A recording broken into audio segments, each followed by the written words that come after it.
ये कहानी तमाकी नाम के एक आदमी के बार बार चाकू से हमला किए जाने के रूप में शुरू होती है। उसका नाम पुकारते हुए लड़की एक मनोरोगी की तरह लगती है क्योंकि उसका चाकू चमकने लगता है और तमाकी अपनी जान गंवा बैठता है। जल्द ही तमाकी ये देखकर चौंक जाता है कि वह किसी तरह अभी भी जीवित है। जैसे ही वह उठता है तो उसे एक हरे रंग का राक्षस उससे बात करते हुए मिलता है। यह उसे गबोरू नाम देता है और उसे एक विशाल घिनौना कीड़ा जबरदस्ती खिलाता है। गबोरू अभी भी बहुत थका हुआ है, इसलिए वह फिर से सो जाता है। अगले दिन जब वह जागता है तो गब्बरो खुद को उसके द्वारा बदसूरत हरे बच्चों का झुंड कहे जाने वाले से घिरा पाता है। फिर वह समझता है कि वह उनमें से एक है। इससे उसे एहसास होता है कि वह मर चुका था और एक लाचार छोटे गोब्लिन के रूप में पुनर्जन्म हुआ था। 3 दिन बाद गैब्रो ने निर्धारित किया कि गोब्लिन्स इंसानों की तुलना में बहुत तेजी से बड़े होते हैं, जैसे वह बहुत बढ़ गया है। जब गब्रो देखता है कि उसकी आवाज फिर से आ गई है और वह बहुत चुस्त है तो वह उत्साहित हो जाता है। वह ज्यादा सोचने का निर्णय नहीं करता और वह दूसरी बार जीवन पाने के लिए आभारी हो जाता है। गबोरू अपने नए जीवन के साथ जितना हो सके उतना अच्छा बचने की कसम खाता है और वह चौथे दिन तक पहुंचता है। जो आदमी उन्हें खाना खिला रहा था वह सभी नवजात गॉब्लिन्स को सूचित करता है कि इस आखिरी भोजन के बाद उन्हें अपना खाना खुद ही जुटाना होगा। वे सब कीटों पर दावत उड़ाते हैं और रो उनमें से पहला था जो बाहर जाने की हिम्मत करता है। बस पहले की तरह इस दुनिया में एक सूरज और नीला आसमान है, लेकिन यहाँ कुछ काफी बदसूरत पक्षी हैं। बहुत सारे पौधे जो वह पहले कभी नहीं देखे। ये स्पष्ट करते हैं कि गैब्रो एक नई दुनिया में है। गॉब्लिन्स बोल सकते हैं, इसलिए गबरू गॉड किची के साथ टीम बनाता है। कैब किची गोब्लिन बच्चों में सबसे बड़ा है और गैब्रो ने उसके साथ विशेष रूप से इसीलिए टीम बनाई क्योंकि वह उसे शिकार में मदद करने में सबसे उपयोगी होगा। इसके बाद दोनों मिलकर काम करते हैं। जैसे गबू किची एक यूनिकॉर्न खरगोश का पीछा करता है और गबरू उसे खत्म कर देता है। कैब किची गैब्रो के बिना खाने की कोशिश करता है तो गैब्रो उसे पीटता है और सुनिश्चित करता है कि वह जानता है कि उन्हें साझा करना चाहिए। गबू किची को उनके रिश्ते की प्रकृति दिखाने के बाद गबरू देखने की कोशिश करता है कि क्या वह खरगोश के सींग को हथियार के रूप में उपयोग कर सकता है। अभी वह एक अजीब दृष्टि प्राप्त करता है जो कहती है कि गैब्रो ने एक छोटे प्राणी का सींग प्राप्त किया है। गैब्रो को समझ नहीं आता कि वह क्या था, लेकिन वह आगे बढ़ जाता है क्योंकि गैब किची भूखा है। गोब किची खाने के दौरान भावनाओं से अभिभूत हो उठते हैं। वह रोता है और खाना पाने में मदद के लिए गैब्रू का धन्यवाद करता है। गैब्रू चाहता है कि वह खाए या रोए, लेकिन दोनों नहीं। 5वें दिन वे दोनों फिर से एक खरगोश का शिकार करते हैं, लेकिन इस बार गैब्रो सींग को हथियार के रूप में उपयोग करता है और निर्धारित करता है कि यह बहुत उपयोगी है। गबरू एक और सींग हटाता है और फिर से उसे दृष्टि दिखाई देती है। वह इसे अनदेखा करता है ताकि वे खा सकें, लेकिन फिर उसे एक और दृष्टि आती है। इस बार गैब्रू एक आवाज सुनता है और उसे बताया जाता है कि उसने एस्केप नामक क्षमता सीखी है। इसे एक बार फिर देखने से उसे कुछ शंका हुई जिस पर वह पहले से ही संदेह कर रहा था। फिर गैबू हमें समझाता है कि उसकी पुरानी दुनिया में वह अत्यंत दुर्लभ ESP क्षमता वाला पैदा हुआ था जिसे अवशोषण कहा जाता है। इससे उसे लगभग कुछ भी खाने की अनुमति मिली और जो कुछ भी उसने खाया उसके गुणों को पाने का मौका मिला। सौभाग्य से ऐसा लगता है कि उनके पास ये क्षमता अभी भी है, लेकिन दुखद बात यह है कि लगता है कि उनकी पिछली जिंदगी में जो अन्य क्षमताएं थीं वो दोबारा सेट हो गई हैं। जैसे गबरू एक खरगोश का शिकार करके गबू किची को चकित करता है, गबरू सोचता है कि आखिरकार उसकी सभी क्षमताओं में अवशोषण ही एक ऐसी क्षमता है जो उसके पास बची है। ऐसा इसलिए है क्योंकि इस दुनिया में बहुत सारे राक्षस छिपे हुए हैं जिनके पास अविश्वसनीय शक्तियां हैं। दिन 6 पर कुछ लड़की गोब्लिन नाम की गोब में सुनकर दंग रह जाती है कि हमारे लड़के सींग वाले खरगोश को खा रहे हैं। गाबू को लगा नहीं कि ये बड़ी बात है, पर गाबमी ने बताया कि किसी ने उन खरगोशों में से एक से गोरे होकर अपनी जान गंवा दी। वह जानती है कि गैब्रियल ही संचालक है और उसे उसके स्मार्ट, कूल और मजबूत होने के लिए प्रशंसा करती है। गबू किची सोचता है कि वह उसके बारे में क्या सोचती है, लेकिन वह सिर्फ सोचती है कि वह साधारण है। गबरू उसे अगले शिकार पर आने की पेशकश करता है और वह सहमत होती है। अगले दिन हालांकि बारिश हो जाती है, इसलिए वे शिकार को अगले दिन के लिए स्थगित कर देते हैं। गबरू ये देखने के लिए समूह के भंडारण की जांच करता है कि क्या वह एक नया हथियार बना सकता है। वह हथियार बनाने के लिए सामग्री लेकर आता है, लेकिन वह उसे देखी गई अन्य चीजें, गाबरू ने बंधक बनाई गई मानव महिलाओं का एक समूह पाया। इसका कारण काफी स्पष्ट है, लेकिन गार्बर इसके बारे में सोचना पसंद नहीं करेगा। उनकी देखभाल करने वाले बुजुर्ग का नाम गोब्जी है और वही वह व्यक्ति है जिसने गोब्रू को उसका बहुत कम मेहनत से निकाला नाम दिया। वह आदमी गबरू से प्रभावित होता है और बताता है कि वह शायद दूसरों से तेजी से स्तर ऊपर जा सकता है। गबरू को समझ नहीं आता कि उनका लेवल से क्या मतलब है, तो वह बूढ़ा उसे अपना सिर टैप करने को कहता है। गाबरू करता है और आवाज बताती है कि गाबरू अभी 86 स्तर पर है। गब्जी समझाता है कि एक बार जब वह 100 लेवल तक पहुंच जाएगा, गैब्रो एक अधिक उन्नत जीवन रूप में विकसित हो सकेगा। गॉब्जी को संदेह है कि वह ऐसा कर पाएगा या नहीं, क्योंकि यह काफी दुर्लभ है। ये पता चलता है कि गॉब्लिन्स बहुत तेजी से बूढ़े हो जाते हैं, इसलिए यह बूढ़ा बस 20 वर्ष का है। गॉब्जी समझाते हैं कि बाकी लोग जल्द ही वापस आ जाएंगे, इसलिए गोबर देख पाएगा कि एक विकसित हॉबगॉब्लिन कैसा दिखता है। वह बूढ़ा गॉब्लिन एक पागल हंसी छोड़ता है क्योंकि वह सोचता है कि इस बार वे किस तरह का शिकार लाएंगे। 8वें दिन लड़के शिकार पर जाते हैं और गैबी भी उनके साथ जाती है। गबमी बैककैप का प्रभारी है, जबकि गबरू मध्य दूरी पर लड़ते हैं और गबकीची उनका आगे का है। उनकी 3 गॉब्लिन की रणनीति चमत्कारिक रूप से काम करती है और वे बड़े मॉन्स्टर्स का शिकार कर पाते हैं। खाना इतना स्वादिष्ट होता है कि देवी आंसू बहाती है क्योंकि वह अब तक केवल फल ही खा रही थी। जब गबरू खाता है तो वह सांप से कई लक्षण प्राप्त करता है, जिसमें विष प्रतिरोधी और ईविल आई नामक कुछ शामिल है। यह तो बाकी जानवरों से कहीं ज्यादा है, तो साफ है कि यह सांप एक अलग ही स्तर पर था।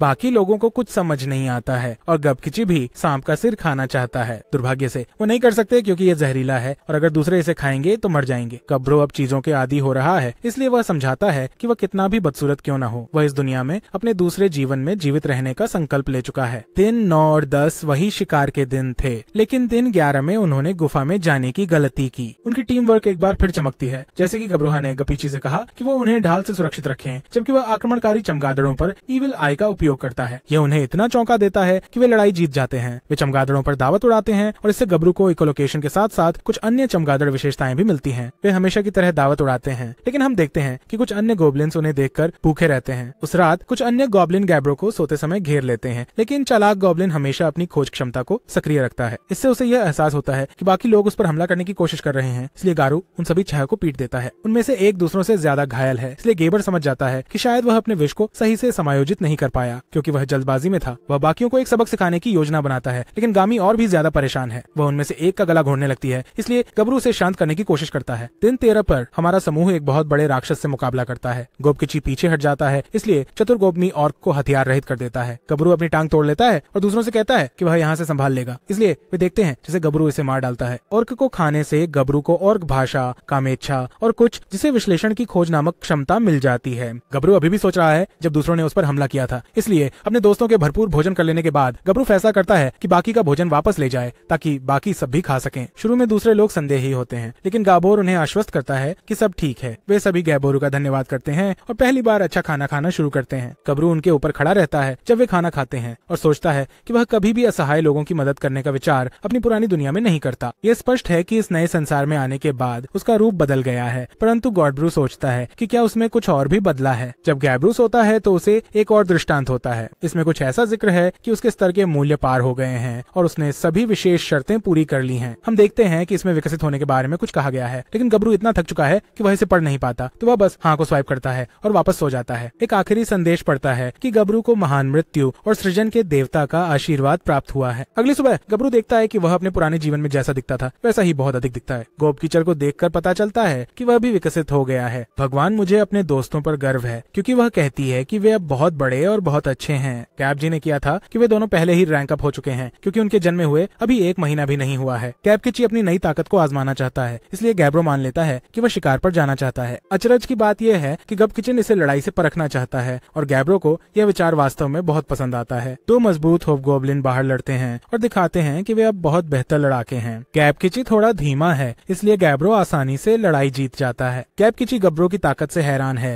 लेकिन गब्रो समझाता है कि जब महत्वपूर्ण शक्ति की बात आती है तो कैपकिची उसे हरा नहीं सकता। बस तभी गैब्रियल को महसूस होता है कि मुसीबत आ रही है और जब वह जानता है कि गैबी पास ही छिपी हुई है तो वह उसे चौंका देता है। वह उसे कल बनाए गए धनुष के बारे में याद दिलाता है और उससे उसे लाने के लिए कहता है। फिर हमें खतरे का पता चलता है, जैसे एक झुंड भेड़िए कुछ खरगोशों का निर्दयता से शिकार करते हैं। एक और उनसे डरकर भाग जाता है, लेकिन यह कोई उपयोग नहीं है क्योंकि भेड़िए उसे भी आसानी से नष्ट कर देते हैं। गब्रू तय करता है कि वे उसकी विकसित शक्ति को परखने के लिए एकदम सही लक्ष्य हैं, इसलिए वह गाबी से उनमें से एक पर तीर से वार करने को कहता है। गैब्रो और गैपकिची फिर कूद पड़ते हैं, भेड़ियों को मारना शुरू कर देते हैं। गब्रो ने खुलासा किया कि उसने अपने जहर का इस्तेमाल गाबी के तीरों पर किया है और यह उन्हें भेड़ियों के नेता को आसानी से कमजोर करने में मदद कर रहा है। उनके नेता के बिना भेड़िए असंगठित थे, उनकी टीम वर्क की कमी थी, इसलिए गैब्रो और उसके समूह ने उन्हें जल्दी से निपटा दिया। आखिर भेड़िया बचता है, पर अंततः वह भी मर जाता है। गैब्रो को पता चलता है कि यह नेता है, इसलिए वह इसे खा लेता है और इससे उसे कुछ सैन्य नेतृत्व की क्षमताएं मिलती हैं। गैब्रो दूसरों को अधिक भोजन देता है, परंतु उन्हें सूचित करता है कि उन्हें उतनी ही मात्रा में शिकार करना होगा जितना कि उन्हें प्रदान किया जाता है। वे डरते हैं कि वे ऐसा नहीं कर पाएंगे, इसलिए वे गब्रू से उन्हें शिकार करना सिखाने के लिए विनती करते हैं। गब्रू मान जाता है और जब वह कहता है कि वह उन्हें हथियार बनाना सिखाएगा तो वे सभी और भी अधिक आभारी होते हैं। गैब्रो कहता है कि ये बड़ी बात नहीं है क्योंकि वे सभी साथी हैं और वे सभी उसका नाम चीयर करने लगते हैं। गैब्रो को नहीं पता क्यों,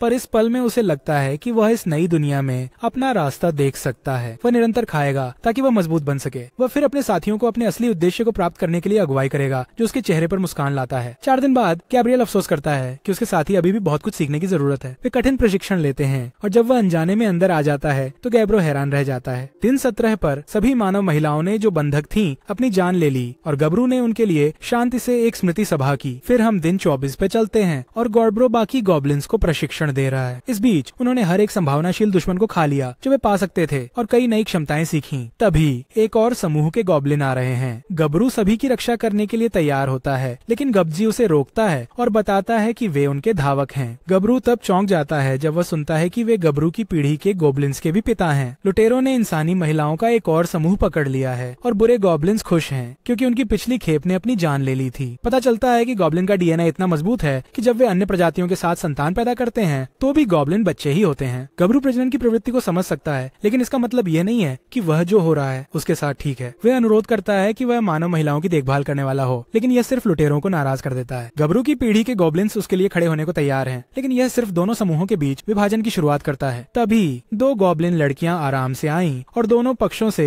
गृह युद्ध में खुद को नहीं डालने को कहा। वे हबसादो और जादूगर हैप से हैं। ये प्रतिभाशाली लड़कियां दोनों पीढ़ियों के नेताओं को लड़ने के लिए एक शानदार विचार के साथ आती हैं और जीतने वाला तय करेगा कि गांव आगे क्या करेगा। लुटेरा गैब्रो को सबक सिखाना चाहता है और गैब्रो भी लड़ने के लिए राजी हो जाता है। लड़ाई बहुत जल्दी समाप्त हो जाती है क्योंकि गैब्रो किसी रहस्यमय डोरी का उपयोग करता है। दूसरे नहीं समझ पाते कि उसने यह कैसे किया, इसलिए गैब्रो समझाता है कि यह बस उसके शरीर से निकलता है। फिर वह सोचता है कि यह एक क्षमता है जो उसने सीखी है जिससे वह मकड़ी का रेशम उत्पन्न कर सकता है और उसने इसे एक राक्षस मकड़ी को खाने के बाद सीखा। लड़कियां हैरान हैं कि उनके जाने के बाद ऐसा कोई उनके गांव का नेता बनने का ऐलान करता है। वह पूछता है कि किसी को इससे कोई समस्या तो नहीं है, लेकिन कोई भी उसके खिलाफ खड़ा होने का फैसला नहीं करता। गबरू तब मनुष्य से कहता है कि उसने सभी को उनसे हाथ नहीं लगाने का आदेश दिया था। वो कुछ भी नहीं करेगा और वे उन्हें वापस एक मानव गांव में भेजने का समय ढूंढ लेंगे। लड़कियां सोच रही हैं कि उन्हें कुछ करना पड़ेगा या नहीं, और हमें पता चलता है कि गैब्रो अपने कर्मों में पूरी तरह निस्वार्थ नहीं थे। वह मानवों का ज्ञान चाहते हैं। गैब्रो उनसे कुछ सवाल पूछता है और जानता है कि ये लड़कियां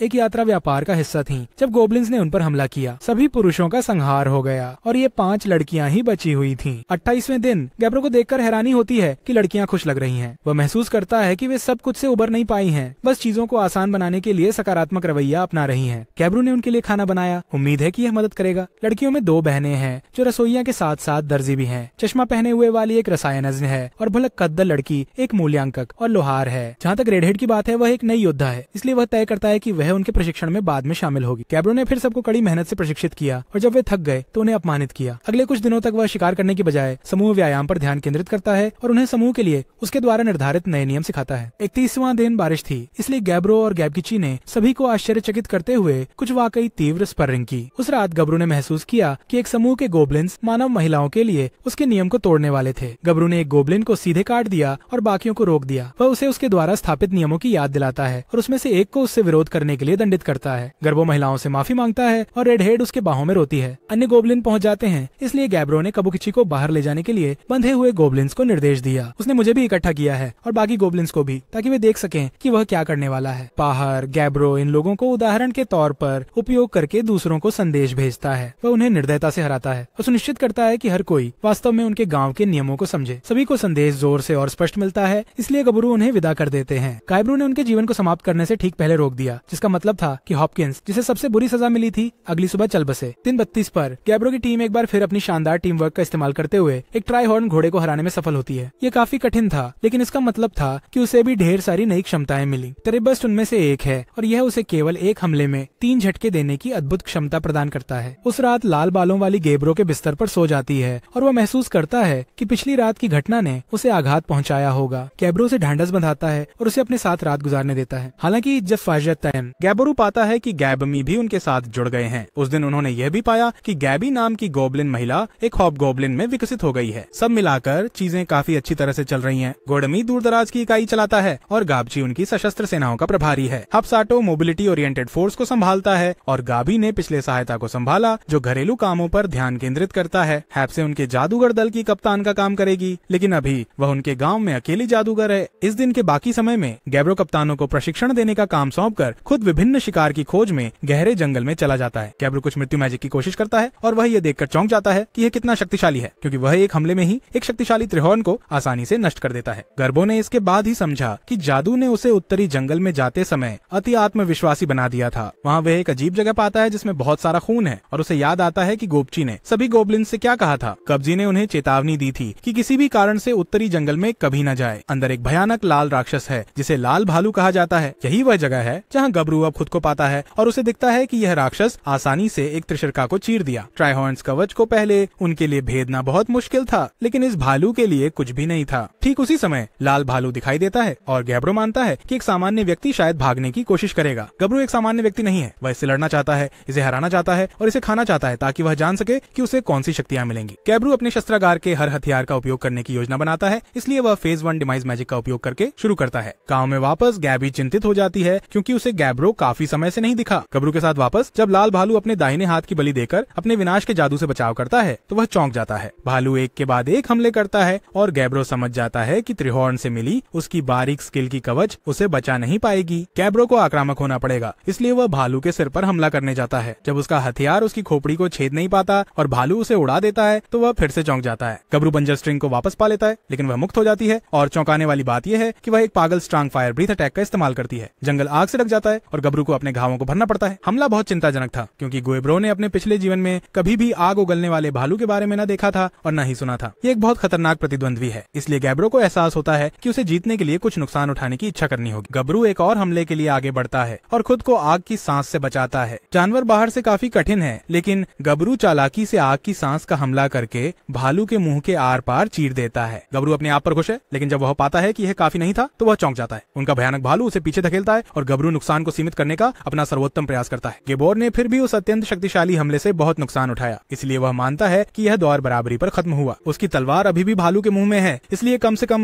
वह अपनी आग की सांस का उपयोग नहीं कर पाएगा। यह अद्भुत मजबूत भालू अभी भी गिरने का कोई संकेत नहीं दिखा रहा है, परंतु गैब्रो सिर्फ एक हमले से अपनी जान खोने के कगार पर है। गैब्रो बहुत बड़े नुकसान में है, लेकिन यह आदमी पागल है क्योंकि वह कहता है कि इससे उसका खाना और भी स्वादिष्ट लगेगा। गैब्रो और लड़ाई के लिए जाता है और कुछ नुकसान पहुंचाने में कामयाब रहता है। यह काफी नहीं है, इसलिए वह भालू से कहता है कि वह उसे पहले ही खाना चाहता है और वह एक और हमले के लिए आगे बढ़ता है, पर हम देखते हैं कि वह अपना एक हाथ खो देता है। 34वें दिन गबरू ने आखिरकार इस पागल लड़ाई को जीत लिया, लेकिन वह मुश्किल से बचा। गैब्रियल आखिरकार भालू को खा लेता है और उसे बहुत सारे शक्तिशाली गुण प्राप्त होते हैं, जिनमें भारी नुकसान और अद्भुत ताकत शामिल है। गबरू जल्दी ही बेहोश हो जाता है, लेकिन हम फिर से देखते हैं कि उसने अपने स्तर के मूल्यों को पार किया है और सभी शर्तों को पूरा किया है। यह अब उसे एक दुर्लभ ऑग्र प्रजाति में विकसित होने की अनुमति देता है। उसकी चेतना धुंधली पर डीएच रही है, इसलिए गैब्रो बिना पड़े ही हाँ चुन लेता है। 25वें दिन गैब्रू भालू को खाना जारी रखता है और भी अधिक अत्यंत शक्तिशाली लक्षण प्राप्त करता है। वह अपने छुरे की ओर बढ़ता है, जो पहले से काफी छोटा प्रतीत होता है, और गैब्रू को यह एहसास होता है कि वह एक ऑग्र में बदल गया है। गब्बू गांव में वापस आता है, पर सभी उससे डरते हैं और उन्हें लगता है कि वे हमले के नीचे हैं। वे भागने की तैयारी करते हैं क्योंकि वे सोचते हैं कि ऑग्र उन पर मुस्कुरा क्यों रहा है और वे चाहते हैं कि गैब्रो वहां होता